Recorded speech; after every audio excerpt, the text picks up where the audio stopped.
SSLC ಪರೀಕ್ಷೆಯಲ್ಲಿ Hindi ಅಂಕಗಳಿಗೆ coke ಕೊಡಲಾಗಿದೆ. ಇನ್ನು ಮುಂದೆ 625 ಅಲ್ಲ 525 ಅಂಕಗಳಿಗೆ ಮಾತ್ರ ರಿಸಲ್ಟ್.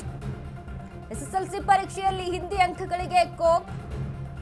ಇನ್ನು ಮುಂದೆ 625 ಅಲ್ಲ 525 ಅಂಕಗಳಿಗೆ ಮಾತ್ರ ರಿಸಲ್ಟ್. ಎಲ್ಲ ತೃತೀಯ ಭಾಷೆಗೂ ಗ್ರೇಡ್ ಅಂಕ ಪರಿಗಣನೆ. ಎಬಿಸಿಡಿ ಎಂದು ಗ್ರೇಡ್ನಲ್ಲಿ ಅಂಕ ಕೊಡಲಾಗುವುದು. ಶಿಕ್ಷಣ ಸಚಿವ ಮಧು ಬಂಗಾರಪ್ಪ ಮಹತ್ವದ ಹೇಳಿಕೆಯನ್ನ ಕೊಟ್ಟಿದ್ದಾರೆ. ಎಸ್ಎಸ್ಎಲ್ಸಿ ಪರೀಕ್ಷೆಗೆ ಇನ್ನು ಮುಂದೆ 525 ಅಂಕಗಳು ನಿಗದಿಯಾಗುತ್ತೆ. ಹಿಂದಿ ಭಾಷೆಯನ್ನ ಗ್ರೇಡ್ ಎಂದು ಪರಿಗಣಿಸುತ್ತೇವೆ. ಒಟ್ಟು 525 ಅಂಕಗಳ ಮೇಲೆ ಪಾಸ್ ಫೇಲ್ ನಿರ್ಧಾರ. ಈ ವರ್ಷದ ಎಸ್ಎಸ್ಎಲ್ಸಿ ಪರೀಕ್ಷೆಯಿಂದ ಈ ನಿಯಮ ಜಾರಿ. ಹಿಂದಿ ಪರೀಕ್ಷೆಗೆ ಕನ್ನಡ ಸಂಘಟನೆಗಳ ವಿರೋಧ. ಹೀಗಾಗಿ ಹಿಂದಿ ಅಂಕ ಪರಿಗಣಿಸದಿರಲು ನಿರ್ಧಾರವನ್ನ ತೆಗೆದುಕೊಂಡಿದ್ದಾರೆ.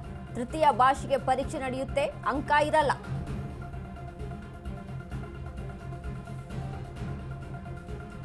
ಎಸ್ಎಸ್ಎಲ್ಸಿ ಪರೀಕ್ಷೆಯಲ್ಲಿ ಹಿಂದಿ ಅಂಕಗಳಿಗೆ ಕೋಕ್ ನೀಡಲಾಗಿದೆ. ಕನ್ನಡ ಪರ ಸಂಘಟನೆಗಳು ಇದರ ವಿರುದ್ಧ ಪ್ರತಿಭಟನೆಯನ್ನ ಮಾಡ್ತಾ ಇದ್ರು. ಅಂದ್ರೆ ಯಾಕೆ ಹಿಂದಿ ಭಾಷೆಗೆ ಅಷ್ಟು ಒತ್ತನ್ನ ಕೊಡ್ತಾರೆ? ಹಿಂದಿ ಭಾಷೆ ಬರೀಲೇಬೇಕು, ಹಿಂದಿ ಪರೀಕ್ಷೆ ಬರೀಲೇಬೇಕು, ಹಿಂದಿ ಎಕ್ಸಾಮ್ಸ್ಗಳನ್ನ ಅಲ್ಲಿ ಅಟೆಂಡ್ ಮಾಡಲೇಬೇಕು ಅನ್ನುವಂಥ ಹೇರಿಕೆಯನ್ನ ಯಾಕೆ ಹಾಕ್ತಾರೆ ಸ್ಟೂಡೆಂಟ್ಸ್ಗಳ ಮೇಲೆ? ಅದನ್ನ ಆಪ್ಷನಲ್ ಆಗಿಡಿ ಅನ್ನುವಂಥ ನಿಟ್ಟಿನಲ್ಲಿ ಕನ್ನಡ ಪರ ಸಂಘಟನೆಗಳು ಪ್ರತಿಭಟನೆಯನ್ನ ಮಾಡ್ತಾ ಇತ್ತು. ಈಗ ಅದಕ್ಕೆ ಸಕ್ಸಸ್ ಸಿಕ್ಕಿರುವಂಥದ್ದು. ಇನ್ನು ಮುಂದೆ ನೋಡಿ 625 ಇರಲ್ಲ ಎಸ್ಎಸ್ಎಲ್ಸಿ ಪರೀಕ್ಷೆಗೆ ಒಟ್ಟಾರೆ ಅಂಕಗಳು. 525ಕ್ಕೆ ಅಲ್ಲಿ ಅಂಕಗಳನ್ನ ಇಳಿಸಲಾಗಿದೆ. ಈಗ ನೋಡಿ ಕನ್ನಡ, ಹಿಂದಿ, ಇಂಗ್ಲಿಷ್, ಗಣಿತ, ಸಮಾಜ ಕಲ್ಯಾಣ ಈ ರೀತಿಯಾಗಿ ಏನು ಸಬ್ಜೆಕ್ಟ್ಗಳು ಇರ್ತಿತ್ತೋ ಅದರಲ್ಲಿ ಹಿಂದಿನೂ ಸಹಿತ ಇನ್ಕ್ಲೂಡ್ ಆಗಿ 625 ಅಂಕಗಳು ಅಂತ ಇತ್ತು. ಬಟ್ ಇಲ್ಲಿ ನೋಡಿ ಹಿಂದಿಯನ್ನ ಆಪ್ಷನಲ್, ಅದನ್ನ ಗ್ರೇಡ್ ಮುಖಾಂತರ ಅಲ್ಲಿ ಅದಕ್ಕೆ ಒಂದು ರಿಸಲ್ಟ್ ಅನ್ನ ಅಲ್ಲಿ ದೃಢ ಮಾಡ್ತಾರೆ. ಅಂದ್ರೆ ABCD ಈ ಮುಖಾಂತರ ಒಂದು ರಿಸಲ್ಟ್ ಅಲ್ಲಿ ಕೊಡುವಂಥದ್ದು ಗ್ರೇಡ್ ಮೂಲಕ. ಬಟ್ ಉಳಿದಂತ ಸಬ್ಜೆಕ್ಟ್ಗಳಿಗೆ ಅಲ್ಲಿ ಅಂಕಗಳ ಮೂಲಕ ಒಂದು ಪಾಸ್ ಫೇಲ್ ನಿರ್ಧಾರ ಆಗುತ್ತೆ. ಒಟ್ಟಾರೆಯಾಗಿ ನೋಡಿ ಈ ಹಿಂದೆ ಎಸ್ಎಸ್ಎಲ್ಸಿ ಪರೀಕ್ಷೆ ಹೇಗಿತ್ತು? 625ಕ್ಕೆ ಅವರು ಅಂಕಗಳನ್ನ ಪಡಿಬೋದಿತ್ತು.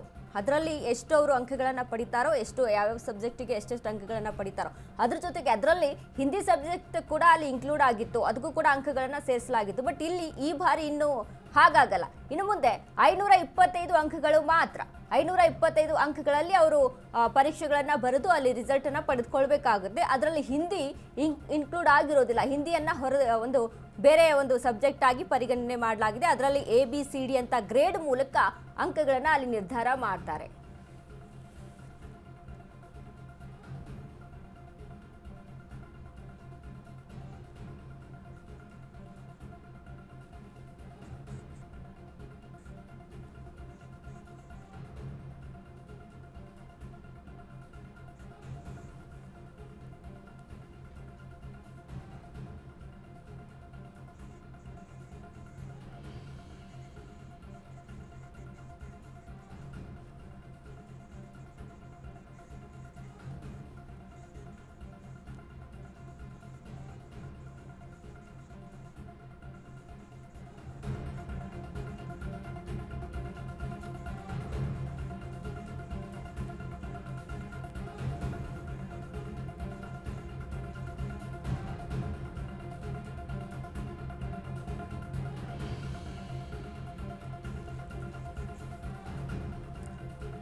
ಎಸ್ ನೋಡಿ, ಇಲ್ಲಿ ಒಂದು ನಾವು ಪರಿಗಣಿಸಬೇಕಾಗುತ್ತೆ. ಆದರೆ ಸಬ್ಜೆಕ್ಟ್ ಅಲ್ಲಿ ಈಗ ಅಂಕಗಳನ್ನ ಮಾತ್ರ ಕೊಡೋದಿಲ್ಲ, ಅದನ್ನ ಹೊರತುಪಡಿಸಿ ಸಬ್ಜೆಕ್ಟ್ ಯಾವ್ದು ರೀತಿಯಾಗಿ ಈ ಹಿಂದೆ ಹೇಗೆ ಸ್ಟೂಡೆಂಟ್ಗಳನ್ನ ಓದ್ತಾ ಇರ್ತಾರೋ, ಹೇಗೆ ಅದ್ರ ಬಗ್ಗೆ ಸ್ಟಡಿ ಮಾಡ್ತಾ ಇರ್ತಾರೋ ಅದು ಕಂಟಿನ್ಯೂಸ್ ಆಗುತ್ತೆ.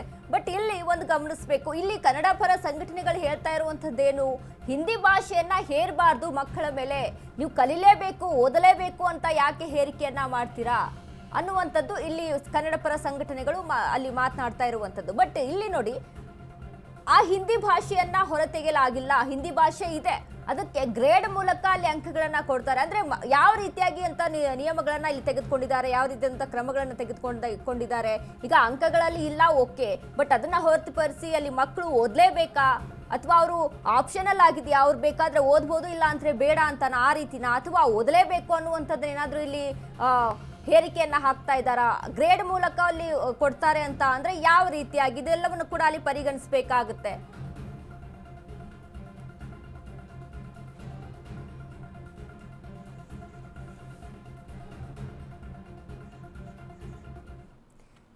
ಈ ಬಗ್ಗೆ ಹೆಚ್ಚಿನ ಮಾಹಿತಿಯನ್ನ ಕೊಡೋದಕ್ಕೆ ನಮ್ಮ ಜೊತೆ ಮಾತನಾಡೋದಕ್ಕೆ ಕನ್ನಡ ಹೋರಾಟಗಾರರಾದಂತಹ ರೂಪೇಶ್ ರಾಜಣ್ಣ ಅವರು ನಮ್ಮ ಜೊತೆಗೆ ದೂರವಾಣಿ ಸಂಪರ್ಕದಲ್ಲಿದ್ದಾರೆ. ಸರ್ ನಮಸ್ತೆ.